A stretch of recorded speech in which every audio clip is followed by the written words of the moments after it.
afternoon. We are pleased today to have true experts with us to talk about AI and cybersecurity. To my immediate right is Chris Lovejoy. Chris is an internationally recognized leader in the field of cybersecurity and privacy. She is Kyndryl's global practice leader for security and resilience. Prior to joining Kyndryl, Chris was Ernst & Young's global consulting cybersecurity leader. She was also the founder and CEO of Blue Vector, Inc., an AI-powered sense and respond platform acquired by Comcast in 2019. Chris has a number of US and EU patents in the areas around risk management. And to her right is Kamal Awalia. He's the president of Ikigai. He is a serial entrepreneur and technology executive who has successfully scaled and sold multiple companies, including Selectica, Aptus, and Model N. He was also previously the president of Eightfold.ai, where he helped create a platform for reskilling and upskilling the global workforce. He is also the co-author of 2 books, and you can hear Kamal if you would like to learn a little bit more about his journey and Eightfold's journey on the podcast AI and the Future of Work. So, welcome. So the title of this panel is Digital Horizons, Cultivating Partnerships for Strategic and Emerging Technology. And I want to focus first on the word partnerships. How, Chris, do you define partnerships in the context of your work? Is that a partnership between and among governments, between industry and governments? How does academia fit into that? Yeah, that's a great question. In the world of cybersecurity, there is no competition.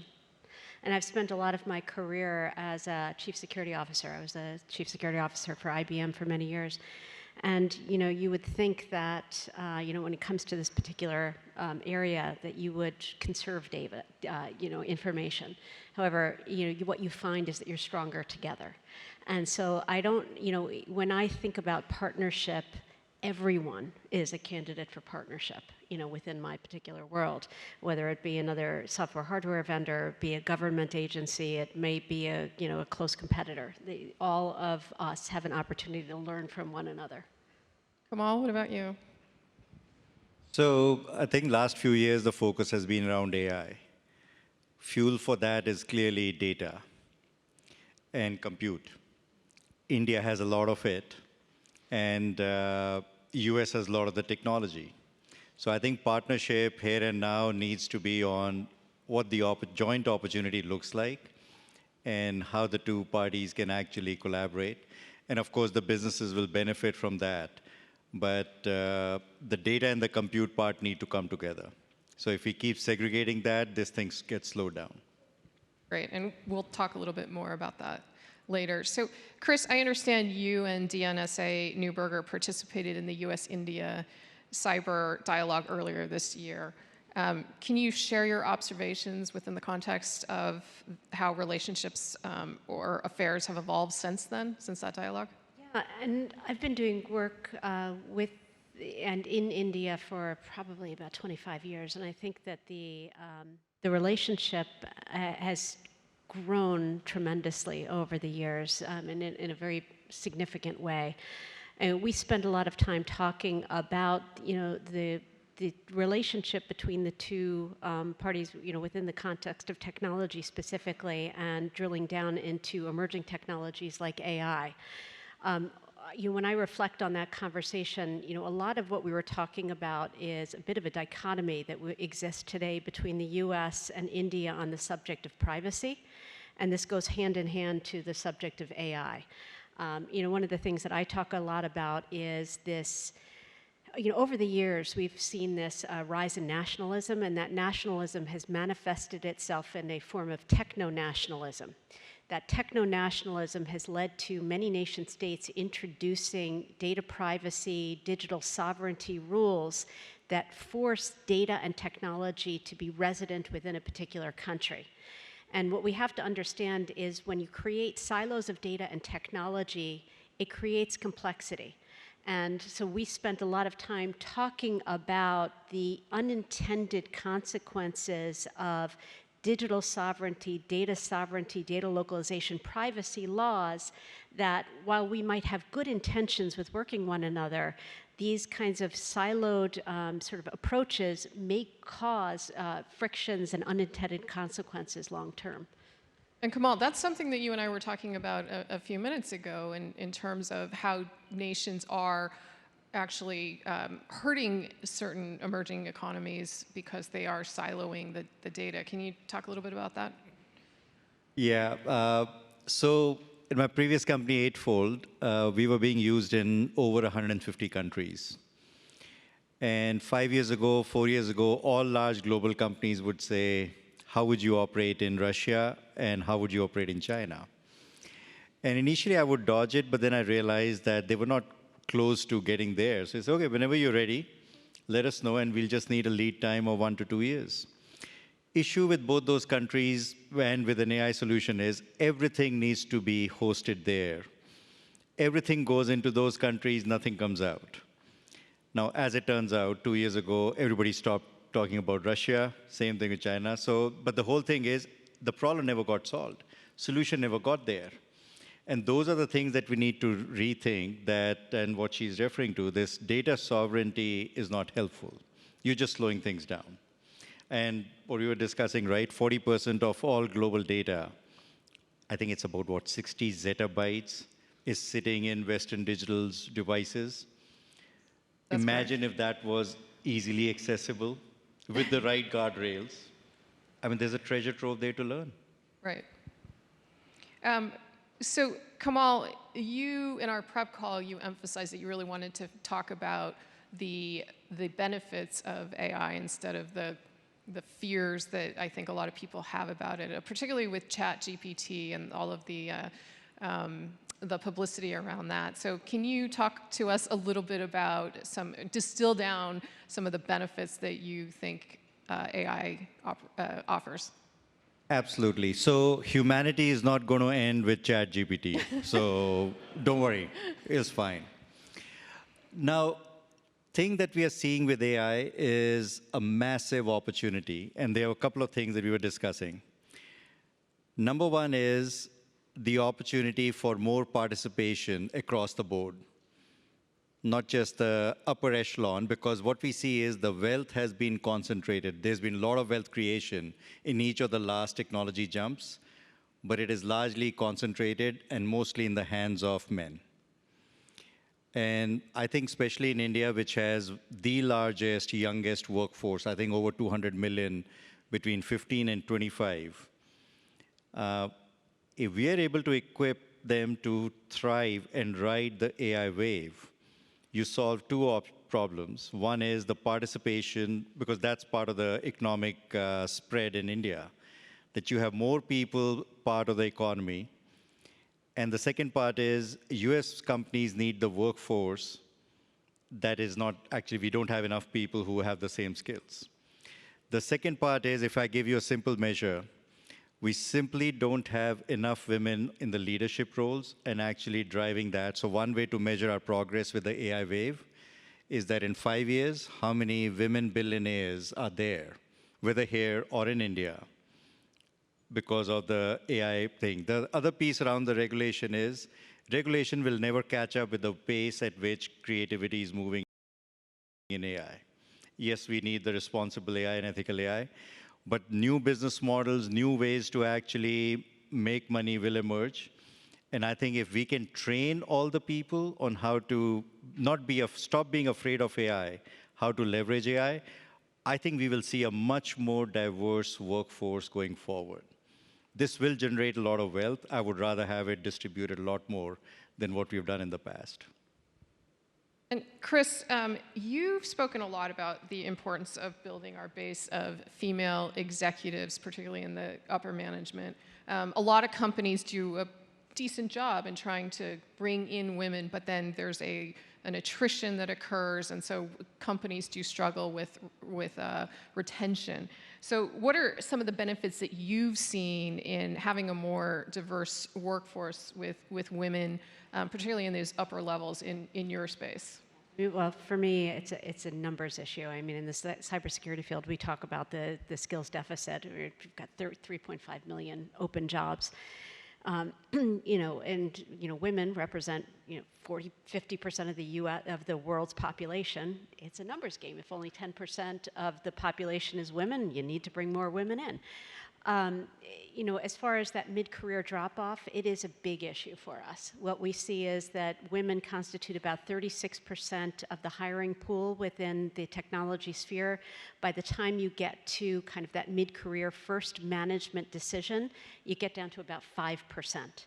And so what you see is this just gigantic dip where women are less likely to take these management positions. I believe it's because there are, in many cases, a preconceived bias that women can't both have children or a family as well and take an executive position. So this is something that I'm focusing on quite a bit.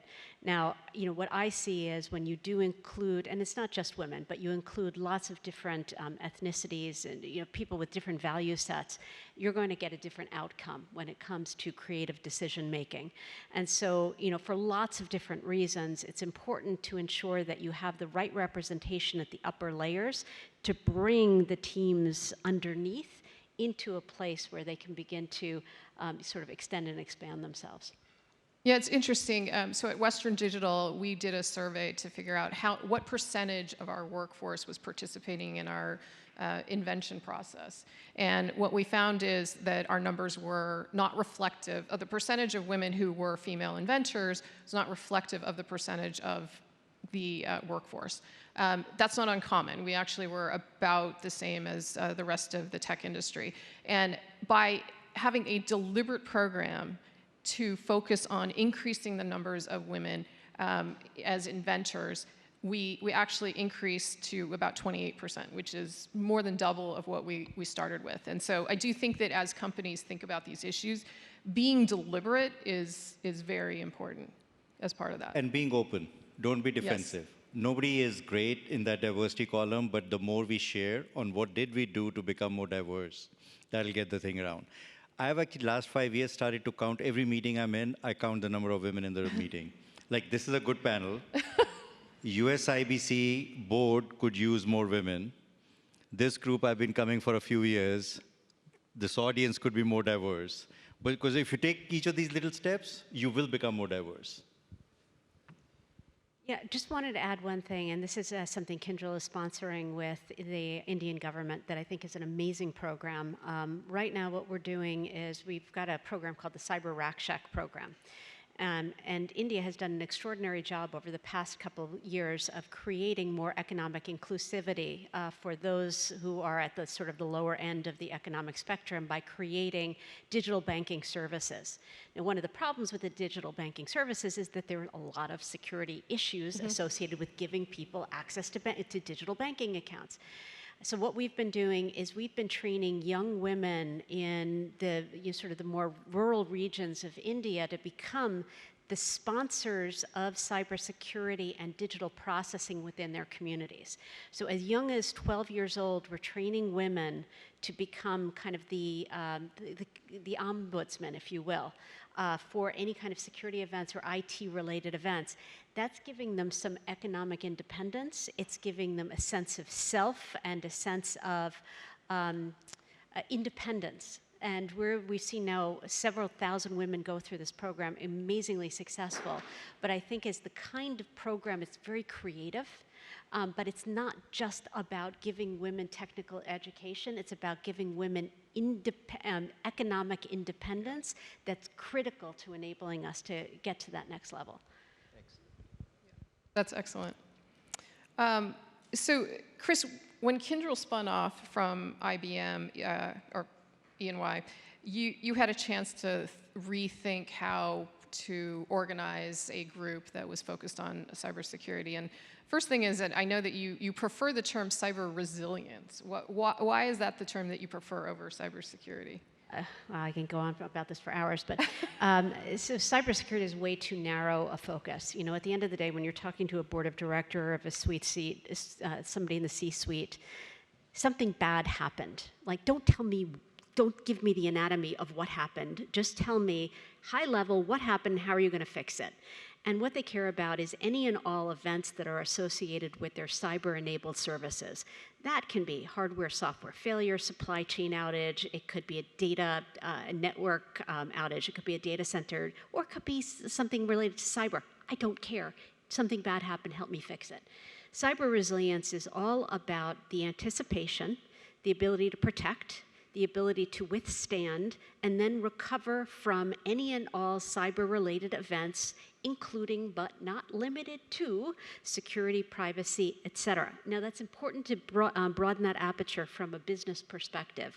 It also provides a bit more of an ability to apply controls across multiple domains of risk, which is also important for our economic competitiveness. But suffice to say, I'm very focused on this concept of resilience because I do think that, we have created, it's like slicing the bologna, as they say, slicing the bologna way too thin. We really worry about cybersecurity when at the end of the day, we should be worried about the resilience of our governments, of our organizations from a cyber perspective. Security is one aspect of it, but it's not the only aspect we should be worried about. And how, it's interesting. I overheard my husband speaking to a bank, and I heard him say, "My voice is my code." But then you hear about AI that allows people to imitate people's voices. So how is AI transforming or disrupting cyber resilience? It's very interesting. I mean, so you have to think about AI as both being of benefit and of threat. And I want to pull it back to something we were talking about in the room about, sort of things like, TikTok, et cetera, and what is the real risk, with technologies like that. So I'm going to answer the question a little bit differently. When I think about AI, what I worry about is the fact that the technology that we develop around AI, it is representative of the values of the creator of that technology. Let me pause there and say that AI, the values of that technology are built upon the data that is being used to feed the algorithms. One of the biggest problems we have with AI today is the data. We don't necessarily understand, protect, ensure the integrity, the quality of the data that we use to feed these models. The end result, the outcome of feeding AI with bad data is a bad outcome. There is a significant opportunity for us to manipulate the data sets such that we can have misinformation, disinformation, particularly going into an election cycle. If you have too much data sovereignty, privacy rules that create silos around data, what happens to things like pharmaceuticals? Now, all of a sudden, a pharmaceutical company can't do research in a particular area because they don't have access to the data. It's too expensive. Now, economically disadvantaged populations are going to be more left out of the spectrum. And by the way, what happens when you have people with technical education or the ability to actually just watch TV, they become engaged in not necessarily nefarious activities, but they'll get more engaged in cyber hacking because there's not economic opportunity for them. So we're creating this situation with AI where the haves and the have-nots, there is the potential for us to create a more economic inequality. That economic inequality may introduce more cybersecurity issues, cybersecurity threats, because there are going to be these populations that are left out of the spectrum. So I just wanted people to think about this as, AI is data. We've got to think about the data, and we've got to think about what goes in, and I can tell you that's not what we're thinking about. Very interesting perspective. So Kamal, in the last few minutes that we have here, I wanted to ask you, what advice would you give to governments in terms of how they're thinking about either regulating AI or not regulating AI? The US seems to have a much more restrictive bend, or at least regulatory bend towards AI, whereas India has said that they're going to have a very light touch when it comes to AI. So what advice would you give to governments in terms of governance of AI? So there are a couple of things. the way this bias-related laws have come out. In US, the thinking is you are innocent until proven guilty. In EU, they've taken the stance you are guilty unless proven innocent. And right now the issue is if the laws, AI governance basically, if it's too high level, it's not enforceable. The best thing I can share, and this is genuinely my personal opinion, do what we did with Sarbanes-Oxley. That was also a white-collar crime. Make the CEO and CFO accountable for what's happening and what they are sharing with their books, and suddenly all those issues disappeared. Okay. Right? So make all these AI players, the CEO and CFO accountable, and you'll see magically the use cases get paroled a lot faster and a lot tighter. Excellent. It works all the time. Excellent. Well, everyone, I would like you to join me in thanking our esteemed panel here. It's been a great conversation. Thank you. Thank you.